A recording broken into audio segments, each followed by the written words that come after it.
Eu vou jogar pedras no tal quintal.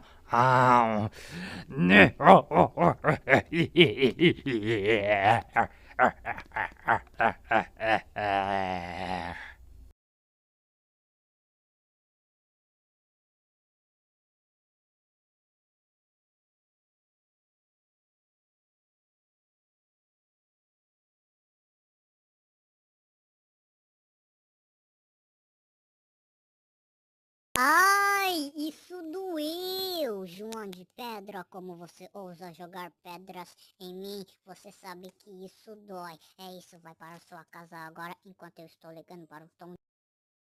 O Tom de Pedra.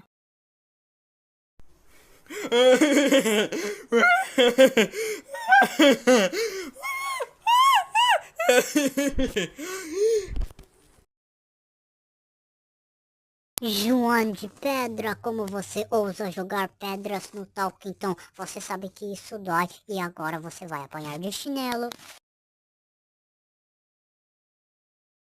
Agora você está de castigo por 3.839 anos e vai para o seu quarto agora.